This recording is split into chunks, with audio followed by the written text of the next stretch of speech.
Hey yo, thanks for tuning in to Celeb Sauce. It's the backup channel backing Celeb up and bringing you all the breaking news.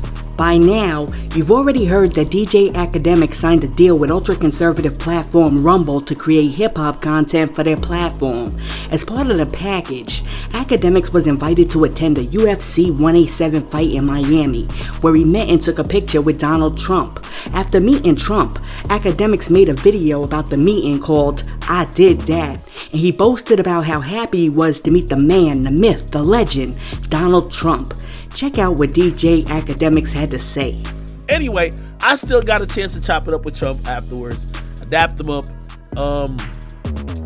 We had a quick conversation. I was just like, yo, listen. I said some corny shit. I said, yo, because my man Chris, he was like, yo, hey, this is one of the biggest hip hop commentators. And like, actors Trump. And I'm like, obviously I know he is, but I was like, yo, I appreciate it. I said, from the hip hop community, I want to just tell you thanks, because you freed our boy A$AP Rocky. You got Kodak and Wayne out of jail. Like, and I swear, Trump looks at me and he says, I did that. Like, I kid you not. That was his exact words. He said, I did that. And I was like, damn, all right, you got it, brother. But anyway, yo, he was a really cool dude. You know what I mean? His son, which I didn't even think this was going to be, like, his son took all the pictures.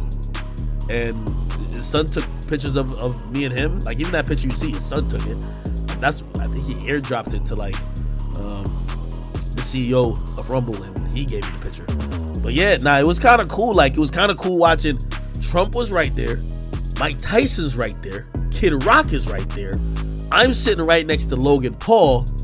Like, it felt surreal, I kid you not. So, you know, in reality, that all happened because, you know, my man from Rumble, he was trying to make a big splash in announcing.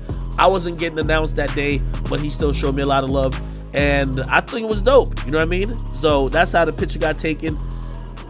I don't know what people have taken the picture to mean, but you know what I mean? Shit, I like that picture. Fuck it.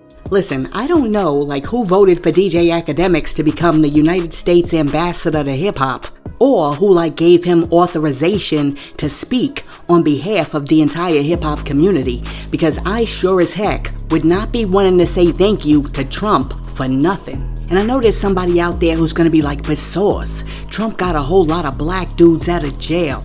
Listen, let me tell you something. Facts are important. And the facts are that under Trump, 1,051 people received retroactive sentence reductions due to the passage of the First Step Act, and 237 people received clemency. Now, under Barack Obama, 7,748 people received retroactive sentence reductions due to the passage of the Fair Sentencing Act, and more than 1,927 people received clemency. Now, I'm no mathematician, but according to those numbers, Barack freed more people than Trump. But, just in case you don't believe me, let me crunch some numbers.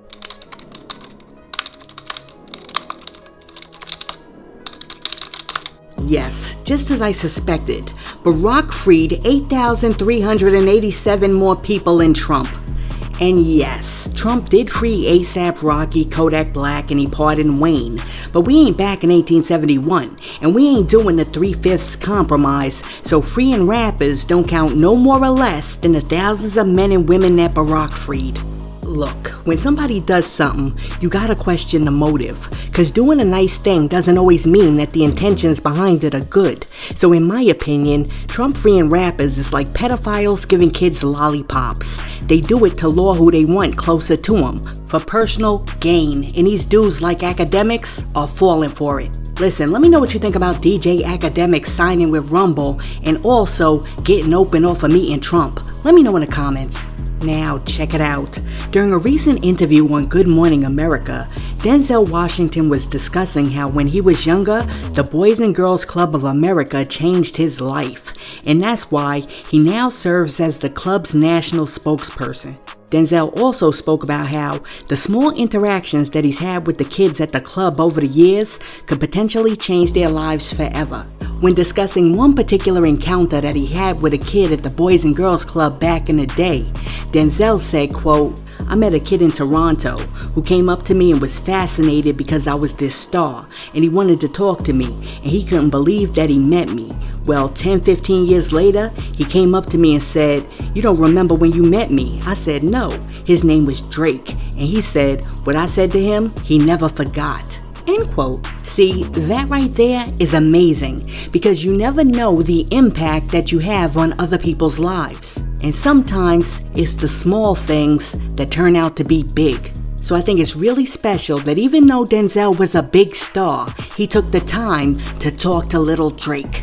And you know that conversation had an effect on little Drake because many years later, Big Drake turned around and got a tattoo with Denzel put on his back. And Drizzy says that space is only reserved for iconic people. Now, check it out. According to reports, Snoop Doggy Dogg has an IQ of 147, which means that Snoop Doggy Dogg scored higher on the IQ test than 99.6% of the population. So basically, this means that Snoop is a gifted genius, if you believe in those types of tests. Now, I know you think I'm going to try to say something smart about Snoop, but I'm not, because nothing about his IQ surprises me. As someone who used to teach in the public schools, I know for a fact that many of our young black males are extremely smart. However, many of them get turned off with school around the 4th grade because data shows that in the 4th grade, teachers start stereotyping and labeling them as unmotivated, apathetic, having learning difficulties, and/or having a bad attitude. And this phenomenon is part of what they call 4th grade failure syndrome. So, to make it simple, basically you send your kid to school when he's a kid, and like the 1st and 2nd grade teachers are like, "Oh my goodness, Malik is so cute." But then, when Malik gets in the 4th grade, they're like, "Oh my goodness, Malik is a thug." So basically, 4th grade failure syndrome refers to the bias that occurs in schools. For example, cultural insensitivity, disproportionately harsher disciplines for black kids, lower teacher expectations, tracking black students into special ed or remedial classes, and all of this stuff has a cumulative effect that diminishes black students' enthusiasm and motivation for school. So I'm saying all of this to say that not only is Snoop a genius, but many of our black kids are also geniuses. But we gotta motivate them, we gotta encourage them to learn, and we gotta give them the resources to tap into that genius. Because even though we expect the schools to encourage our kids, sometimes the schools are discouraging our kids. Listen, let me know what you think about your boy Snoop Doggy Dogg being classified as a genius. And also, let me know what you think about 4th grade failure syndrome. Let me know in the comments. And while you're down there leaving a comment, be sure to like and subscribe to the channel. Now, check this out. Megan Thee Stallion and a former record label 1501 Certified Entertainment have been going back and forth for a minute. And now, Megan is alleging that 1501 has purposefully depleted its bank accounts to avoid paying her. On Thursday, Megan and her attorneys filed a motion in court that claims that the CEO of 1501, Carl Crawford, is keeping money away from her even though she's been at the label since the beginning of her career. According to Megan, 1501's main bank accounts only hold like less than $10,000 in them now, even though they've deposited millions of dollars over the years, and Crawford and his business partners J. Prince and G. Robinson are the only ones receiving payouts from those accounts. Due to the fact that Megan feels like 1501 is trying to stash the cash, she's asking a judge to assign a third party to oversee their bank accounts. Listen, all I can say to Meg Thee Stallion is good luck trying to get that cash, sis, cause I can almost guarantee you, they done wired that dough overseas. And if they didn't wire it overseas, they done took that cash, turned it into Bitcoin, turned it back into cash, and then put it in a stash. And I can guarantee you that by now, they done hid that money better than Marty Bird on Ozark. Listen, let me know what you think about your girl Megan Thee Stallion. Do you think that 1501 is hiding the cash? And if they are, do you think that Megan's ever gonna see her dough? Let me know. Now, the other day, Meek Mills jumped on Twitter to call out what he calls a disregard for black life because a black man in Texas was recently sentenced to 70 years for spitting on the cops. According to reports, Larry Pearson was arrested last May after a person accused him of domestic violence. The victim told the cops that arrived on the scene that Pearson had allegedly hit her multiple times and that he was in possession of a firearm. It was later discovered that the gun that Pearson had was an airsoft gun, which is a replica of a real gun that shoots small plastic pellets. Now, after seeing that the alleged victim had a few visible injuries, the cops decided to take Pearson into custody, and when they put him in the police car, Pearson started to wild out, and reportedly, he spit at the two police officers. And after the cops demanded for him to stop, he reportedly continued to spit at the police officers until they got to Lubbock County Detention Center. Okay, so now on Thursday, Pearson was found guilty of 2 counts of harassment of a public servant and sentenced to 70 years in jail.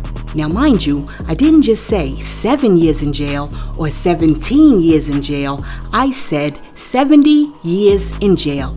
Now, during the trial, the prosecutor, Jessica Gorman, asked that the jury send a message to Pearson with his sentencing, and she told them that Pearson had previous convictions of continuous family violence and aggravated robbery. And even though Pearson was facing a minimum of 25 years, the judge sentenced Pearson to 70 years. And get this, during the sentencing, the judge said, quote, "If you're gonna live a life of crime, you're gonna do it among criminals in prison," end quote.